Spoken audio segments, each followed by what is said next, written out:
নমস্কার বন্ধুরা, আমি কল্যাণ আর আপনারা দেখছেন গাছের কথা ইউটিউব চ্যানেল। বন্ধুরা, আমার টাওয়ার অ্যাডেনিয়াম করার চেষ্টা হলো, এই ধরনের অ্যাডেনিয়ামগুলো টাওয়ার অ্যাডেনিয়াম হয় না, ওবেসাম টাওয়ার অ্যাডেনিয়াম হয় না। তবু আমি প্রচেষ্টা করেছিলাম, প্রচুর পুরনো গাছ। তো সেই গাছগুলোতে কি হারে ফুল এসেছে দেখুন। তাহলে এইভাবে অ্যাডেনিয়াম গাছে গাছ ভরে ফুল পেতে গেলে আপনাদেরকে কয়েকটি পরিচর্যা করতে হবে। সেই পরিচর্যাগুলো কি আপনাদেরকে এই ভিডিওর মাধ্যমে আমি বলে দেব। প্রথমত হচ্ছে অ্যাডেনিয়ামের মিডিয়াটিকে হতে হবে ঝুরঝুরে, এবং এই মিডিয়াটা যেন ঠিকমতো জল পাস করে, এটা কিন্তু নজর রাখতে হবে। কোনোভাবেই অ্যাডেনিয়ামের মাটিতে জল বসে থাকবে এই ব্যাপারটা যদি থাকে তাহলে গাছ কিন্তু ভালো হবে না। অ্যাডেনিয়ামের মাটিতে একটা অল্প স্যাঁতস্যাঁতেও ভাব থাকবে এবং জলটা পুরোপুরি নিচে দিকে ড্রেন আউট হয়ে যাবে। এরকম যদি মিডিয়াটা আপনি তৈরি করতে পারেন অ্যাডেনিয়ামের জন্য, তাহলে কিন্তু অ্যাডেনিয়াম দারুণ সুন্দর গ্রোথ নেবে এবং গাছের যে বৃদ্ধি, বিকাশ, ফুল ফোটানো সব কিছু আপনাকে দেখতে হবে না, সে নিজেই করে দেবে। এবার অ্যাডেনিয়ামে রোগ পোকা কি লাগতে পারে। অ্যাডেনিয়াম গাছে সাধারণত কোনো রোগ পোকা লাগে না, তবু আমাদেরকে ব্যবহার করতে হবে জৈব একতারা, বা আপনারা জৈব যে কোনো কাকা, সুপার সোনাটা এগুলো ব্যবহার করতে পারেন। এবার অ্যাডেনিয়াম গাছে আমাদেরকে দেখবেন যে ফুল হচ্ছে, ফুলটা হয়ে আস্তে করে ফুলটা কালো হয়ে যাচ্ছে। সেই কালো হয়ে যাওয়ার কারণটা কি আপনাদেরকে আজকে বলছি।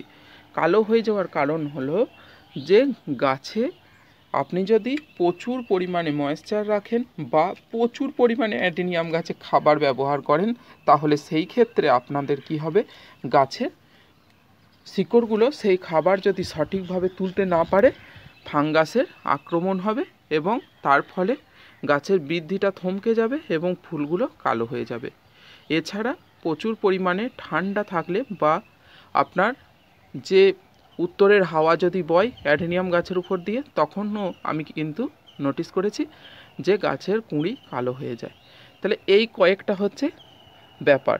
এবার অ্যাডেনিয়াম গাছে কিছু লক্ষণীয় বিষয়। এই যে ডালটা ভেঙে দিলাম, এটা কি, এটা একটু শুকিয়ে গেছে। এই শুকনো ডাল অবশ্যই অ্যাডেনিয়াম গাছে কিন্তু কেটে দিতে হবে, কেটে দিয়ে ফাঙ্গিসাইড সেই জায়গায় লাগিয়ে দিতে হবে।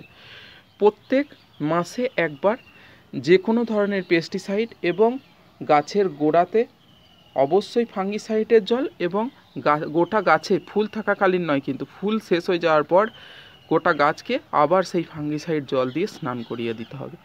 তবে গিয়ে গাছগুলো দেখার মতো কিন্তু ফ্লাওয়ারিং করবে আবার নেক্সট সিজনের জন্য। এবার কি খাবার ব্যবহার করি অ্যাডেনিয়াম গাছের, আমি যে খাবারটা ব্যবহার করি সেটা হচ্ছে প্ল্যান্ট বুস্টার। আমি কন্টিনিউ অ্যাডেনিয়াম গাছে দেখুন প্ল্যান্ট বুস্টার দিয়ে রেখে দিয়েছি। আমি মাসে একবার দিয়ে দিই, আর তো কোনো খাবার, মাইক্রোনিউট্রিয়েন্ট কোনো কিছু প্রয়োজন হচ্ছে না। তাহলে আমার অসুবিধা কোথায় আছে? আর দামও এমন কিছু নয়, মাত্র 200 টাকা কিলো। তাহলে এক মুঠো দিলেই কাজ মিটে যাচ্ছে এত বড় বড় গাছে, সারাটা মাস সেই পুষ্টিটা গাছটা পাচ্ছে। তাহলে আমাদের অ্যাডেনিয়াম গাছগুলোতে এই ধরনের কয়েকটা পরিচর্যা কিন্তু করতে হবে। এবার অ্যাডেনিয়াম গাছ আপনারা রিপোর্টিং করেছেন না করেননি সেটা আমাকে অবশ্যই কমেন্ট করে জানাবেন। অ্যাডেনিয়াম গাছ যদি বছরের পর বছর একটা টবে রেখে দেন, তাহলে সেই ক্ষেত্রেও কিন্তু ভালো ফুল পাবেন না।